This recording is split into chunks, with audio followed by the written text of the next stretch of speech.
everybody, and welcome back. This is Spine and Ink. I'm Meg. And I'm Mari, and today we have a very special guest. We have Alexandra Kiley here, author of Kilt Trip and Scot and Bothered. So thank you so much for joining us. We really appreciate you taking the time to be here.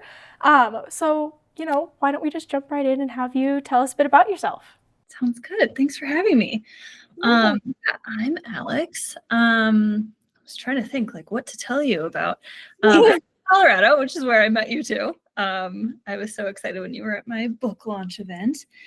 I've been writing for five or 6 years. And I actually have a finance and marketing degree and did not really like writing growing up. That was not my jam. You guys have a question later on, so we can talk more about that. But kind of came to writing in a roundabout way. I think a lot of authors are like, I've been writing stories since I was little, and I wasn't really. I think I was dreaming up that way, and I was like a huge romance reader and lover, but didn't really get into the writing until later on. Fair enough. Yeah. Fair enough. Well, that makes sense. Mari wasn't like a big reader until No, not for a recently. long time. Only about 2 years ago. Yeah. I was like, I want to like it really bad. Everyone in my life really loves to read. So I'm going to try again. And now I love it. And here we are. So totally get that. Yeah. And that segues into our next one, which was kind of what inspired you to start writing romance novels specifically. How'd you get? Well, so yeah, I think I always loved romance, and I didn't realize the genre conventions. I would just sort of read. And I think that's, it's an interesting thing being on the author side is genre is so specific and the expectations are so specific, and the way that the publishers pitch books is so specific, but readers just read books that sound interesting. I don't think that most readers are that tuned into the way that publishers are kind of promoting things to them. So I remember for the longest time, I would get into a book and then I would read the end of the book to make sure that everyone I loved was still alive. And so I think when I learned that romance has this guaranteed happily ever as part of the genre convention, I was like, this is my place. I want to know that everything turns out okay. And I want to know that the journey that we're going on and the pain that we might feel going through it is in pursuit of something. There's going to be this payoff that we have at the end. So I always gravitated towards stories that had romance in them. But then I think when I realized there's a whole genre that promises that this is going to be worth it. I read a lot of romance. I really love all the different subgenres of it. And the way I kind of came to writing it, I've got 2 kids, and when my youngest turned 1, I think I had hit that point of early motherhood where my life was just consumed by diaper changes and nap schedules, and it was just really revolving around the kids. And I had gone back to work in between having kids, but wasn't back at work with him yet. So I went to Chicago with my mom and my kids, and my mom and my aunt watched my kids and my cousin's kids, and me and my cousins went into Chicago and had dinner in a restaurant where I didn't cut up anyone else's food. And then we went and saw Hamilton, and I was like, this is the greatest night of my life. I felt I was very into the show before I had seen it, but was just this is so amazing, and felt very inspired. Obviously I wasn't going to go change the world the way Hamilton did, but even just the writing in the in the musical, there's so many words in that musical, and they're so intentional and so well placed. And I just feel there's so much I got so much enjoyment from just really digging into the lyrics of everything before I had seen the show. And then also just Hamilton as this character who actually did so much writing. How is he so prolific? So I came home and was just I'm gonna write a book. And I sat down and I wrote a book. And then I learned that 80,000 words doesn't mean that you wrote a book. It just means that you wrote a lot of words. So I got kind of plugged in with a friend of a friend had been a Pitch Wars mentor and introduced me to somebody who read it and was basically you've got a great voice, but you should learn 1 or 2 things about story structure. And I cried in the grocery store parking lot reading that email, but she was totally right. I think that a lot of readers have the instincts, because romance does follow this formula. And as it turns out, I think like I get annoyed because I think romance gets like a bad rap for that. There's like boy meets girl, boy loses girl, boy wins girl back. You're like, yes, but also we have those same conventions in every genre. And like, I think people kind of get into like, you know, this isn't surprising because we know that there's a happily ever after. And it's like, well, that's not what we're reading for. Like, we're reading to figure out why. And you can make that same argument for like a mystery. Like, if you get to the end of a mystery and you're like, we don't know who did it, you're like, why did you bring me on this? Like, Right. we're supposed to find out by the end. So anyway, long way of saying I, from there, took a lot of classes, got into critique groups, and really learned about story structure and realized that first book was not really salvageable. It was just a lot of them like going here, they went here, they went here. And it wasn't really a story, any journey that these characters were going on. But the very fun thing is that was set in Scotland, set in college.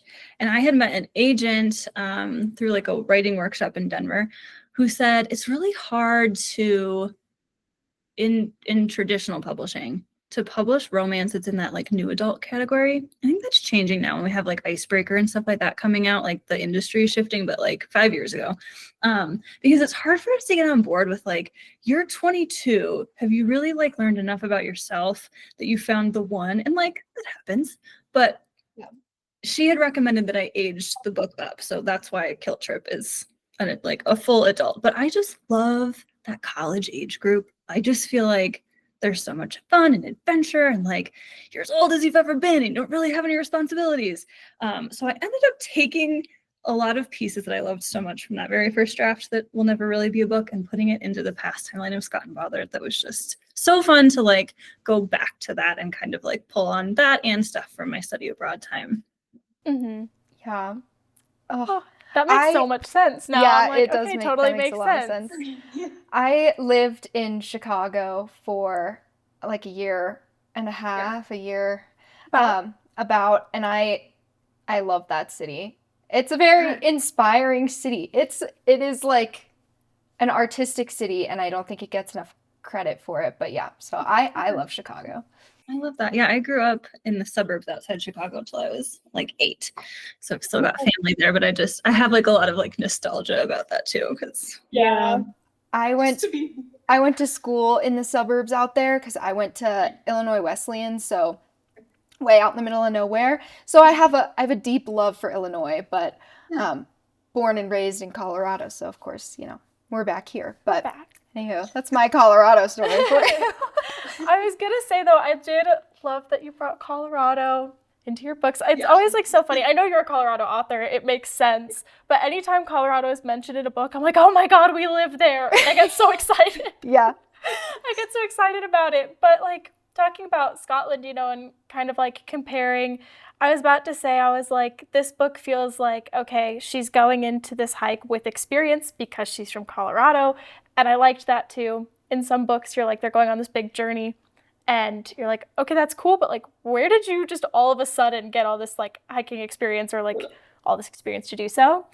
It always bothers me when you're like, you were ill prepared. Like I'm not a hiker and I feel like I'll go on like a 12-mile hike and just have blisters and hate life. And you're like, you can't like do that. Like you have to train for this and like have this. You do. You totally do. But that kind of like takes us into our next question for you. Other than just the setting or, kind of like the environment, how did your studying abroad in Scotland influence your writing? Yeah. And be honest, were kilts truly involved? Kilts were not involved. I might have shown up there and been like, everyone will look like Jamie Fraser and was a little disappointed. That was not true.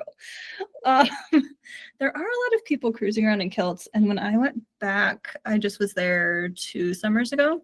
I was doing like a little Instagram thing where like every time I saw somebody in a kilt, I was like taking pictures and like putting it on my stories. Like there are a lot of people cruising around in kilts. Yeah, study abroad was fantastic. So I grew up in Netherlands, if you guys know where that is, but like it's a half hour outside of Boulder, but like way up in the mountains.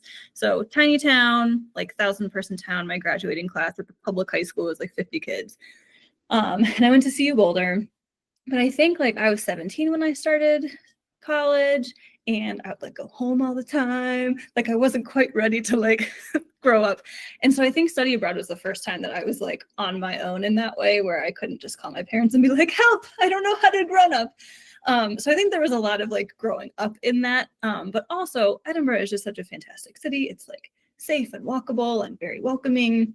And I just happened to meet soulmate people. You know, those people that you're just like, oh, like we just click, and like I'm still in touch with them. And I have a friend who like came out to visit me here. And when I was out there 2 summers ago, she lives in England, and she was like, I'll come up. And we kind of like went around all of our old haunts and everything. So I feel like it was just a really fantastic experience. And then the other piece that was so great was that they had this international student society.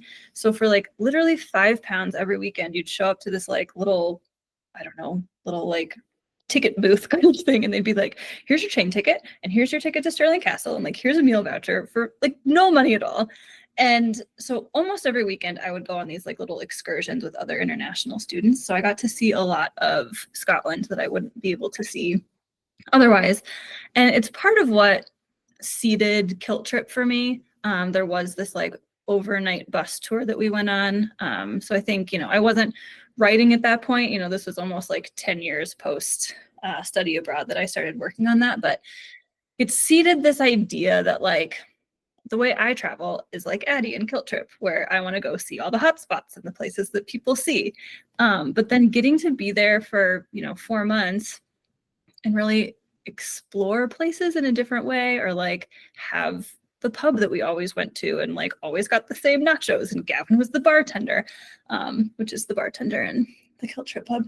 I really loved getting to explore a country that way. And on that bus tour, this guy would like pull over and be like, we're going to like my cousin's cafe, and like, you know, the part with the ferry well where they like go into the woods. It's like, I would never have found that by myself. Like that's not in guidebooks, you know? Like having someone who really is in tune with like really the hidden gems, which is such a cool way to travel. So I feel like that just set up this, you know, I've always really loved to travel, but set up this other type of curiosity in me of like, I want to dig deeper when I go places and explore something that's not just the hot spots of a place, but like try to get to know the people and the culture more.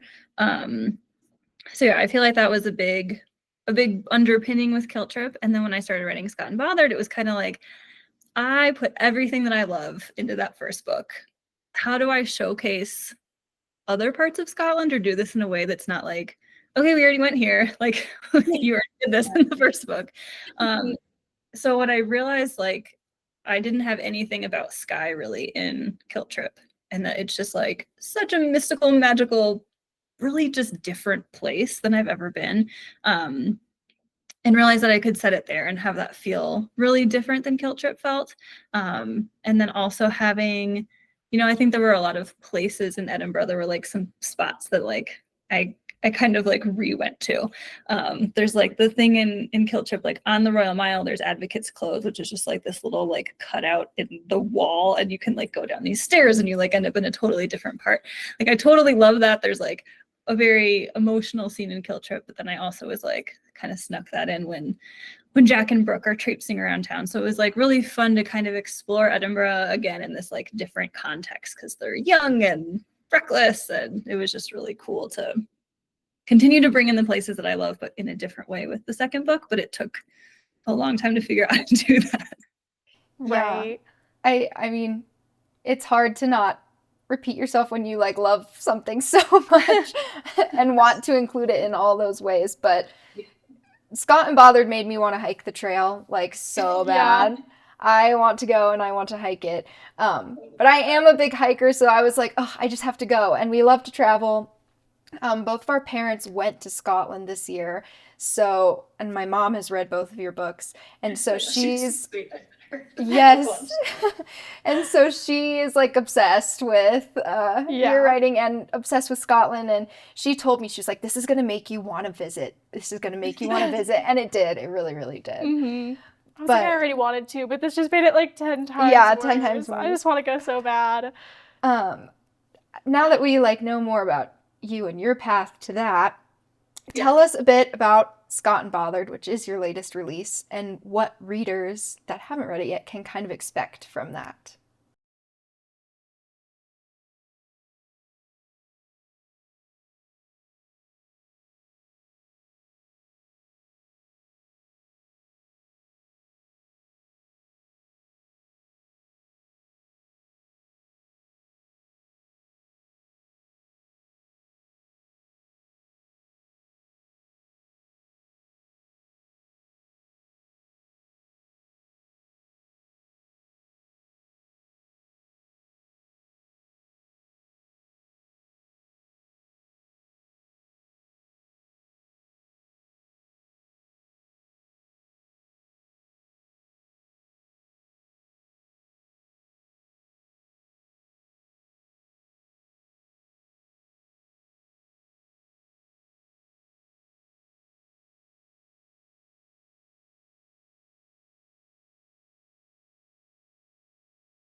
That part was so good. So good. I mean, because you had touched on it when we first met you and were at your release. So I knew it was coming, but it was written so brilliantly.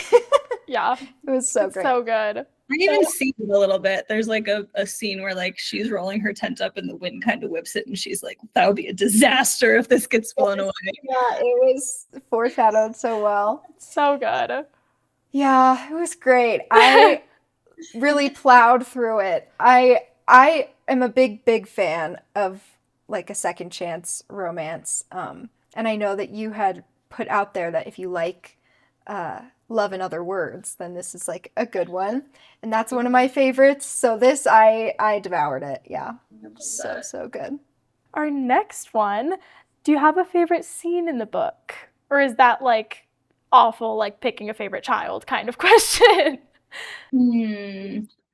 I think that the scene where Jack kind of takes her out to do night photography is my favorite. I think it felt the most magical and like really embodied that feeling that I wanted for them, which is like they're being in the past, they're being so vulnerable with each other about their dreams and their hopes and things that they don't necessarily share with other people, but they've like met this person who's also kind of putting that energy out there. And so I just loved how open they are about the things that they like kind of keep closer to the chest with other people. And Jack for the first time really being like, I love this thing that my family doesn't think is that important or that realistic for me. And him like showing her and having her be like, this is amazing and incredible, and encouraging him in that way. And also kind of at this moment where the tension is coming to a head, where they're like, I can't stay away from you. Like, I know that we shouldn't do this and we can't cross these lines. And they're making all these excuses to like get a little bit closer. And just really like leaning into the way that being out at night and in college and, you know, just that recklessness and excitement. So I think that was my favorite. I rewrote that scene a whole bunch of times. So I just like couldn't get it quite right. I think it ended up being my favorite. Yeah, that was probably one of my favorites as well. Mm-hmm. I also really like the caves at like the club when they're at the club. Obviously, it's a great scene. It's a great scene. But like both of those, I could picture in my head. I mean, this whole book I feel this way about, but like those scenes specifically, I was like, I could see this like in my head like a movie. Like it just panned out so well. You could just like be there with them and totally get like everything you need to get out of those scenes. I was like, this is just perfect. I just loved it so much. They were so sweet too. So yeah, I would have to agree with you. It's a pretty good one. Those scenes specifically have pretty good, like you were mentioning, tension. So how do you approach chemistry and tension and writing that between romantic leads? Like, how do you go about that? Yeah, I talked about this a little in my book launch, so I'm repeating to you guys, but I think that that came very naturally for Addie and Logan. I think that enemies to lovers, there's no trope that's easy. I feel like anyone who tells you that writing books is easy in any way is just lying. But I think that that's my favorite trope. I read a lot more of that, so I think I just have like more context for that dynamic. And those characters just came like a little bit more fully formed to me. Like Logan just wants to talk about his feelings all the time. He was so easy to write. It was just, he was very clear of like what his intentions were, what he wanted. And so I think that writing the banter and stuff with them was just really easy. Like it just felt like really natural between them. And it was fun to kind of like take some of that a little too far because it's fiction, and a little too far because I think we can get away with it in enemies to lovers because there's some amount of trust that you're not like pushing this other person too far because they're an equal match to you and they're going to like give it right back. And so that just felt like really easy. And so I think that I came into book 2 being like, well, this is one of my strengths, and then got here and was like, this is not working. Like it was just such a different vibe. And I think what I was picking up on in the present timeline with Jack and Brooke is that it was almost enemies to lovers for Brooke in the present timeline. Like she is pissed at him when they start out. But because Jack's not like dishing it back the way that Logan did with Addie, it was like, oh, she's just being kind of mean. And he's being like, I'm so sorry. And like the dynamic just felt so bad. And so it's like I had to figure out how to like dial her back without like undermining that she's really hurt. And I can't give away why she's hurt because that happens at the end of the book. So I have to convince the readers like, she's justified in lashing out in this way, but you can't know why yet. And he's being really sweet. So we're like empathizing with him and also like, we love a romance hero. So that was like tricky dynamic to play with. And so what I realized with them is that it was so much of playing off the past timeline and really building up how vulnerable they were with each other in the past, how much they really know each other, like down to the core of themselves. And so then calling back to that a lot in the present, where it's like, I still know you. I still see this dream. I still see what you're longing for, so that we can see like, as much as there's hurt here and there's a lot for them to work through before they can get to a point where this is like a viable relationship again, that we can see what was there before and we can see why it's important for them to push through that stuff now. And it was another reason why doing this as a dual timeline and not just like flashback kind of stuff in one timeline felt really important to me, because it's like really getting to see this play out on page and the way that they fall in love and the way that they know each other and like just immediately like click felt like a really important part to balance that in the present.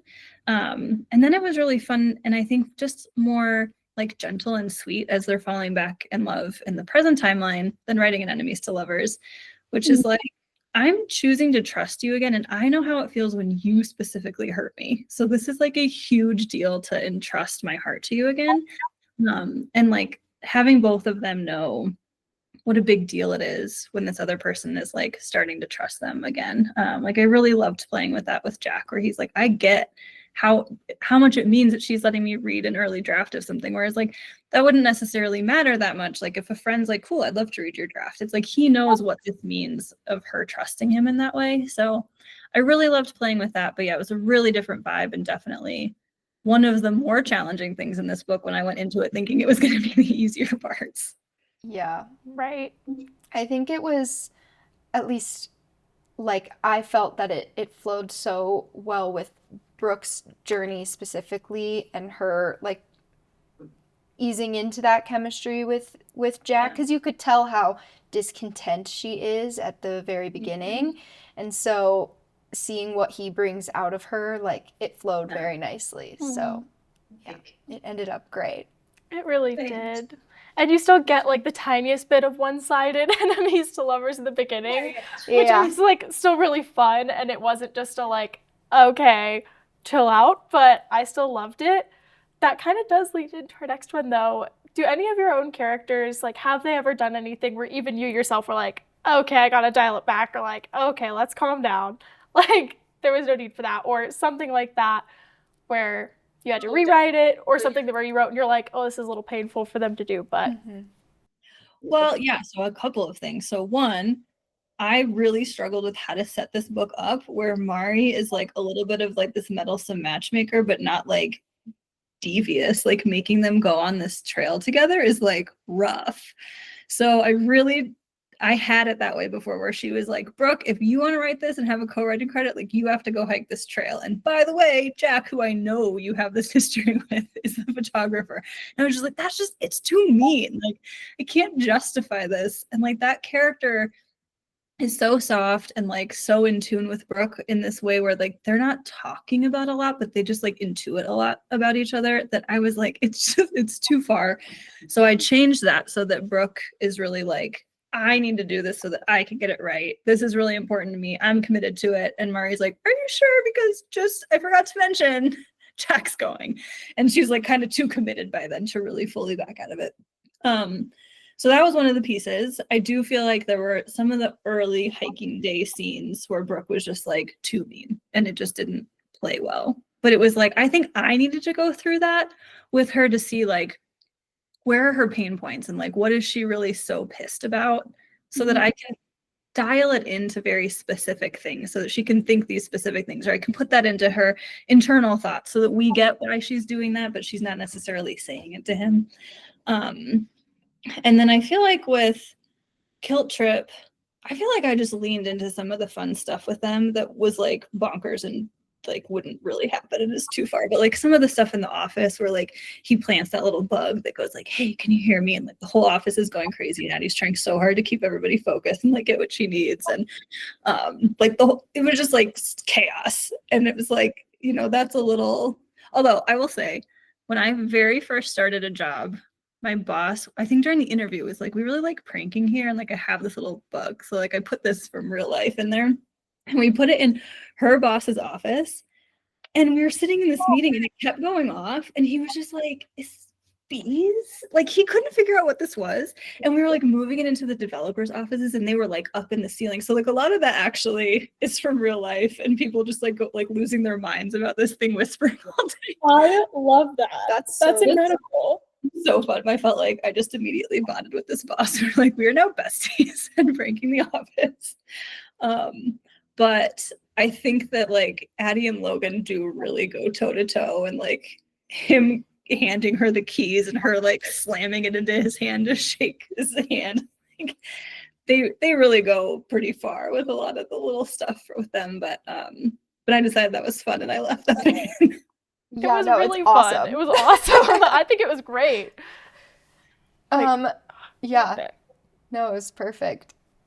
On a more writerly note rather than like a character note, but do you have any ritual or habits while you're writing that like help you stay focused, or things that you love to do in order?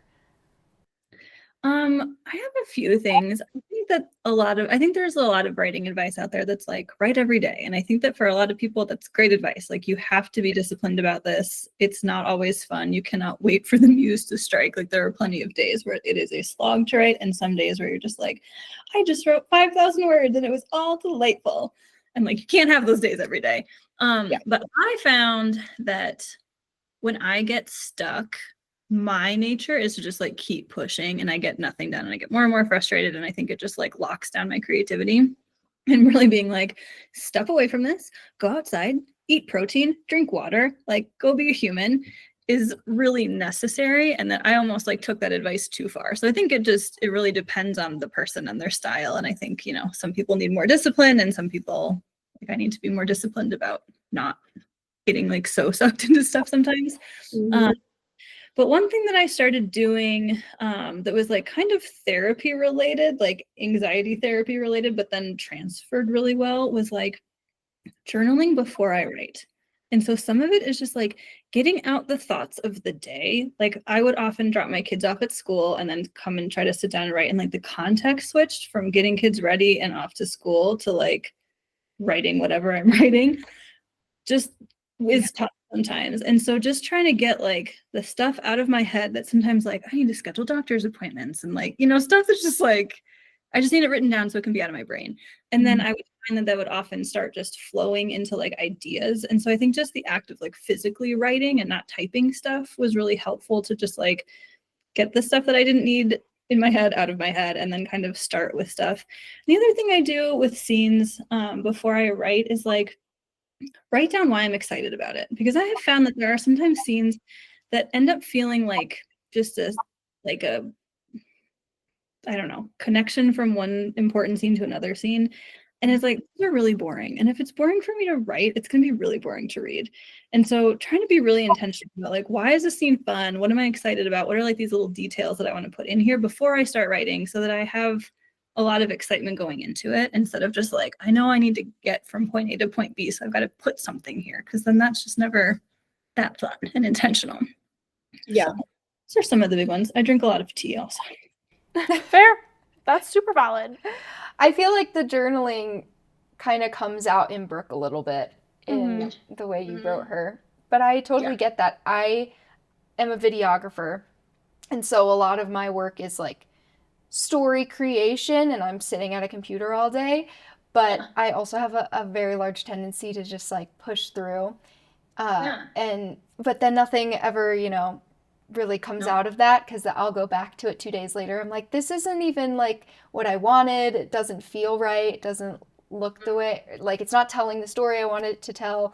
So having time to transition your brain into work mode is, I agree, it's like so important. Also something that I do. So that makes a lot of sense. That's interesting though. I don't think I've like ever heard that one. So it's good to know. But on to our next question for you. Writing romance includes lots of humor, drama, spice.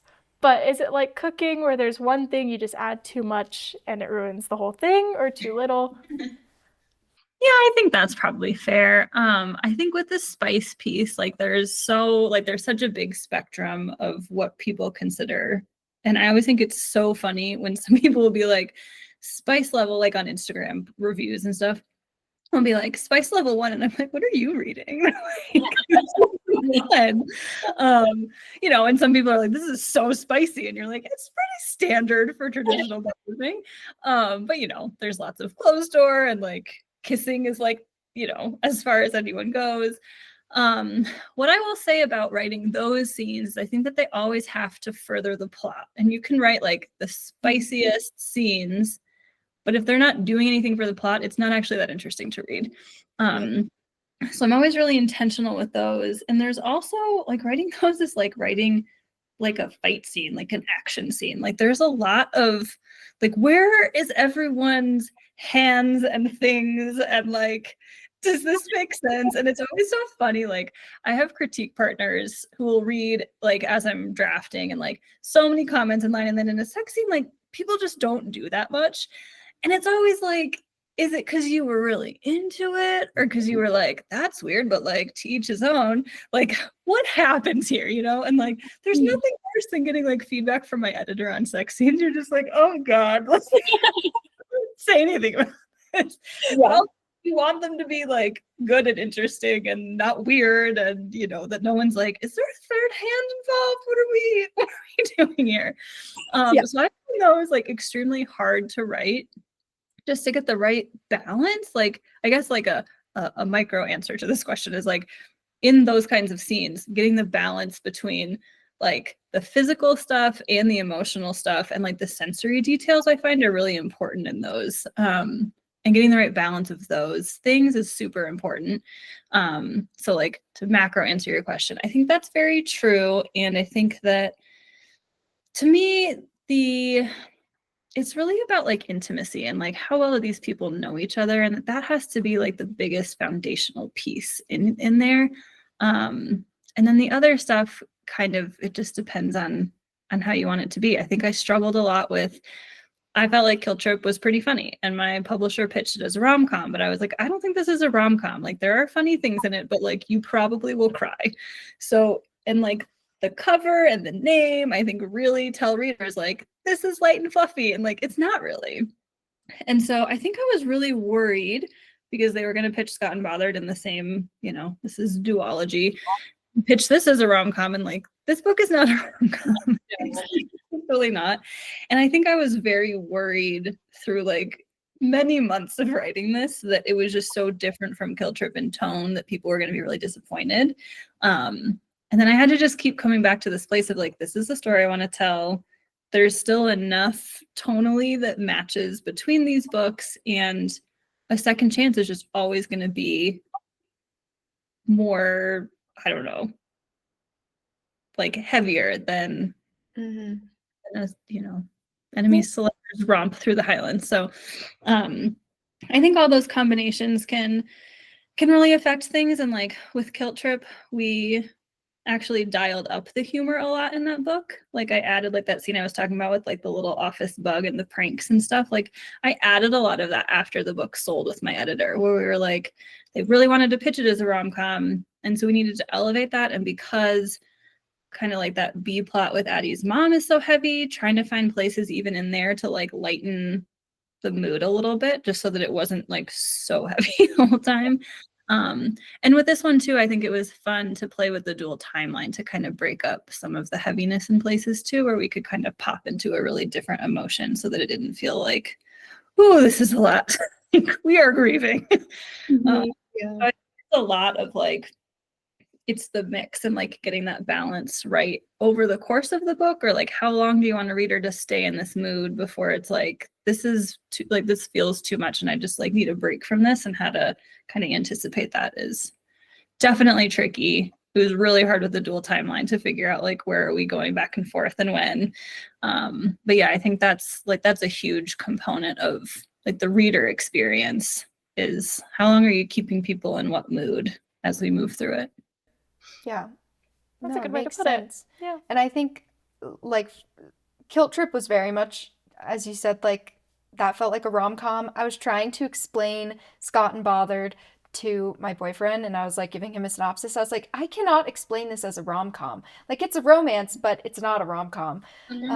But it never felt debilitatingly heavy, even though there is so much in there that's like about grieving. But I don't know, Mari's whole timeline was weaved in very nicely, and I cried at the end, but I like almost forgot that was happening in the periphery while they were hiking. And yeah, so it was great. Very even, I felt. Yeah. I think all of like the past scenes too were just very well placed. The timing of each of them was like very, very well done. We're just, we're just gushing over your books every chance we get. We're like, we also gushing this part that we loved, but it was awesome. So kind of going into our next one to wrap it up. We have one more question after this, but for this one, what's been the most rewarding part of sharing your books with readers? Yeah, I feel like what was I think especially surprising with Kilt Trip, just because writing that book, like I wrote that during the pandemic, I wasn't too far into it, and I was like, I really want to publish this. I don't want to just write this for fun. But I think that you hope that you have readers and you hope that people connect, but you don't have an understanding of what that is until it's happening.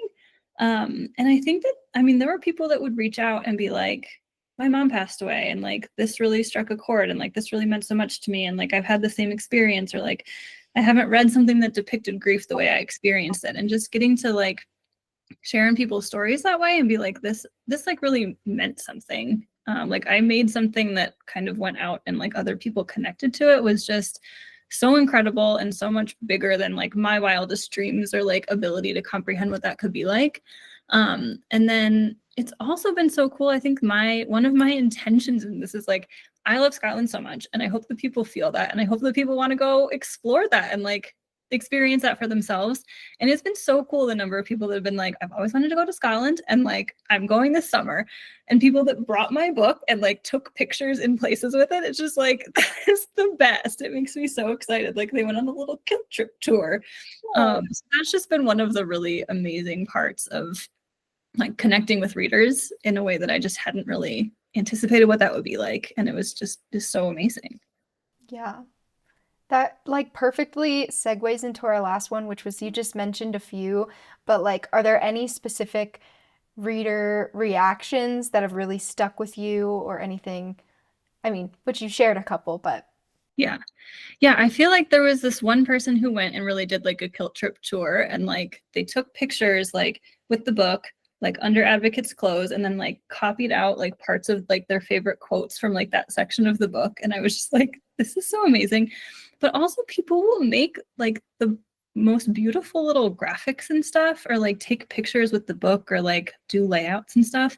And I just feel like it's so cool to be like, you're making something based on something that I made. It just feels like this really amazing, like creative space. So I just think that is always so fun when people are doing that.